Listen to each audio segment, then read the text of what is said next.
여러분 안녕하십니까? 오늘은 10월 12일 수요일입니다. 영상 새벽 기도회. 오늘 말씀은 사무엘하 15장 1절로 12절입니다.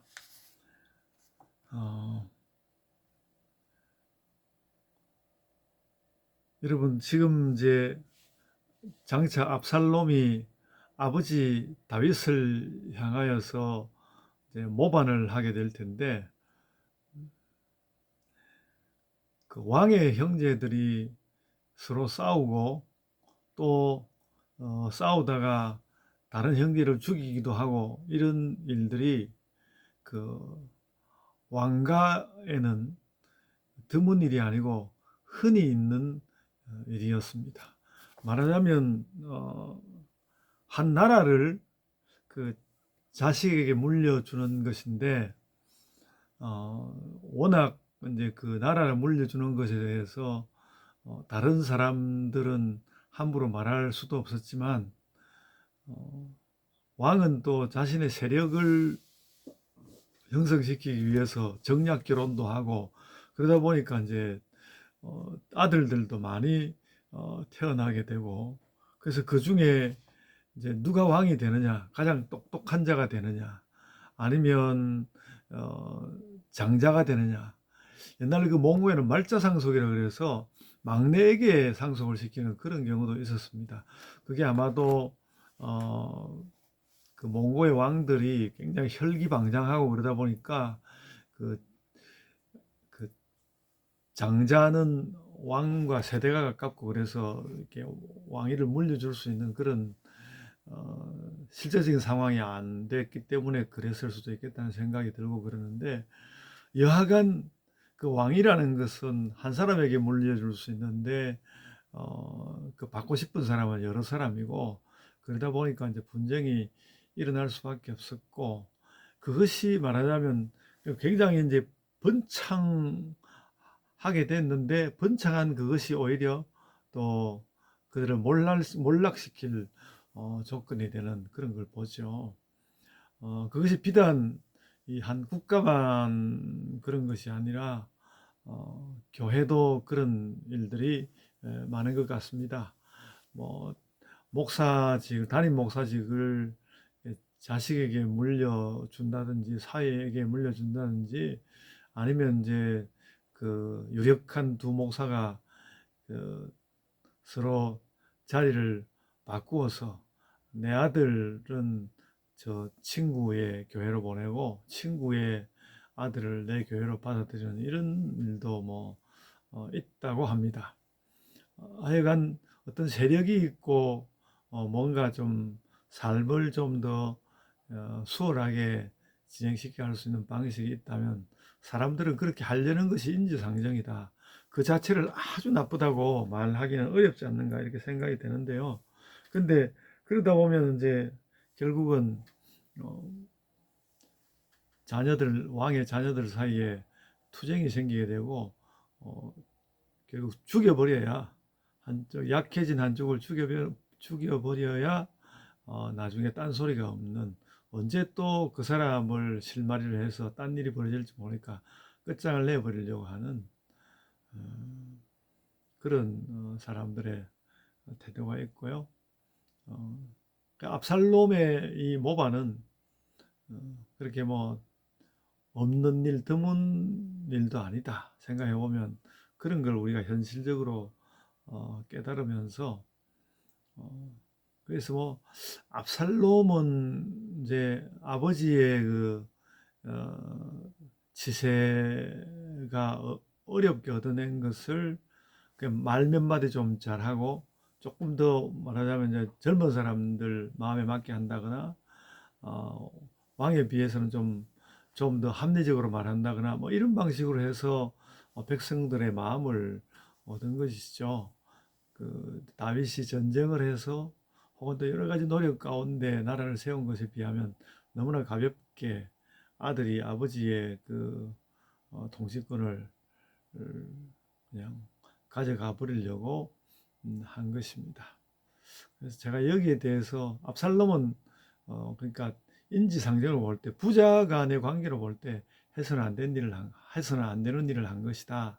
근데 인간 사회는 늘 그렇게 해서는 안 되는 일이 일어나고, 일단 누군가 왕위에 앉으면 거기에 대해서 누가 가타부타 말할 수 없는, 그러니까 왕위라는 그 자체가 굉장히 그 악의 결집체라고도 할 수 있는 그런 거고요.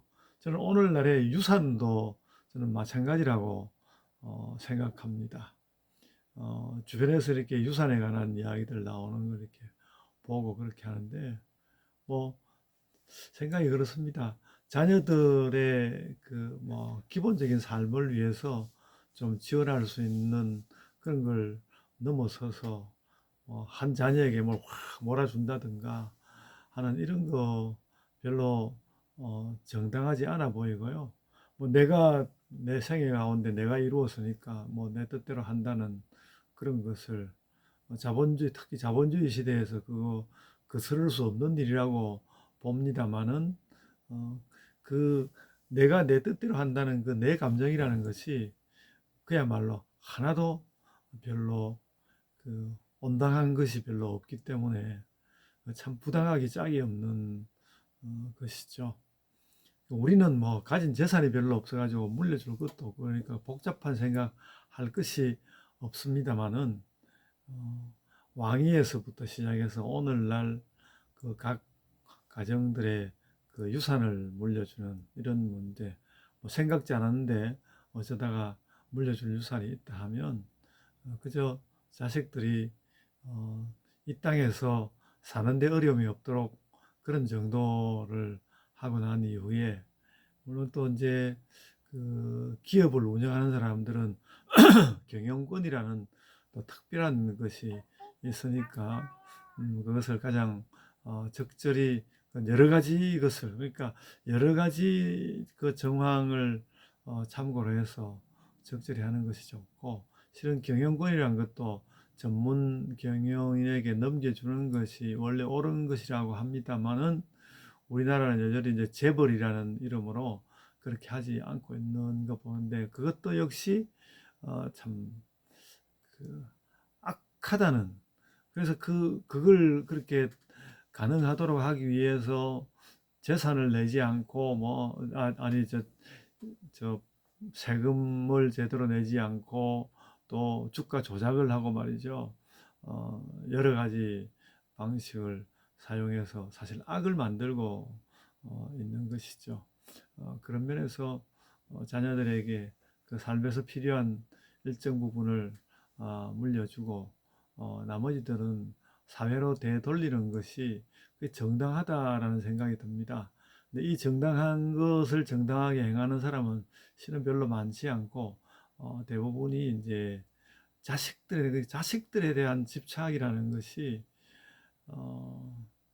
참, 그러고도 뭐 부모가 자식에게 부모로서의 대접을 못 받기도 하는 경우가 많이 있습니다만은, 자식에게 집착하기보다는 하나님의 의, 그러니까 복음에 있는 하나님의 의를 우리가 거기서 나오는 빛을 우리가 사모하고 그렇게 우리의 삶의 방향을 그렇게 잡아가는 것이 맞지 않나 이렇게 생각합니다. 뭐 저는 압살롬이 옳다 그러다 그런 이야기를 논해본들 뭐하랴. 그리고 다윗이라는 사람이 우리가 보아왔지만 다윗이 그렇게 뭐 모든 면에서 정당한 인물은 아닙니다.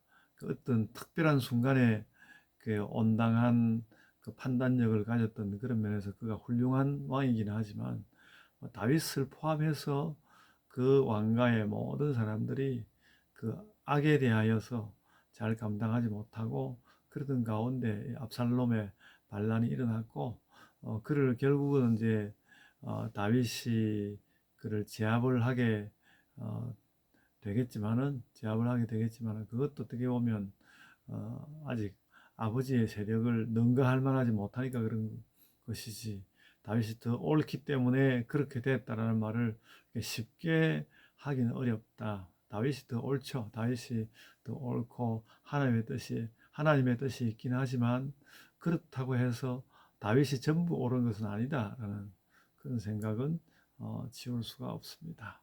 그래서 우리가 이 땅 가운데서 얻은 것을 꼭 내가 원하는 대로만 사용해야 되겠다라는 그런 생각을 갖지 않는 것이 하나님 안에서 온당한 자세가 아닌가. 오늘 이 압살롬의 그 모반을 보면서 굉장히 진하게 그런 것을 느낍니다. 우리가 하나님의 의를 보고, 그리고 그 하나님의 의가 우리가 어떤 재산이 있고 또 어떤 뭐 경영권이 있고 뭐 엄청난 유산이 있다 할지라도 그것보다 더 소중한 것으로 복음에 나타난 하나님의 의, 그것을 우리가 소중하게 여기고 살아가는 그런 신자가 되어야 하겠습니다. 간단할 수 있는 말을 길게 좀 이야기를 했습니다. 제가 기도하겠습니다. 은혜가 풍성하신 아버지 하나님, 저희가 저희 세상살이에 집착을 두고 살지 말게 하여 주옵소서. 아버지 하나님께서 은혜 입히심으로 우리가 나아갈 길의 방향들을 잘 잡고 그 복음에 나타난 하나님의 의를 중심으로 살아가는 자들이 되게 하여 주옵소서. 오늘도 감사를 드립니다. 하루를 주님의 은혜 가운데서 잘 살게 하여 주옵소서. 감사하옵고 예수님 이름으로 기도드리옵나이다. 아멘. 하늘에 계신 우리 아버지여, 이름이 거룩히 여김을 받으시오며 나라가 임하옵시며 뜻이 하늘에서 이룬 것 같이 땅에서도 이루어지이다. 오늘날 우리에게 일용할 양식을 주옵시고 우리가 우리에게 죄 지은 자를 사하여 준 것 같이 우리 죄를 사하여 주옵시고 우리를 시험에 들게 하지 마옵시고 다만 악에서 구하옵소서. 나라와 권세와 영광이 아버지께 영원히 있사옵나이다. 아멘. 여러분, 오늘 또 하나님 은혜 가운데서 잘 사시고 하나님의 의가 오늘 또 나에게 나타내시는 바는 무엇일까? 그런 그 거룩한 것에 대한 소망을 가지면서 하루 사시길 바랍니다. 이제 각자의 기도로 기도하시겠습니다.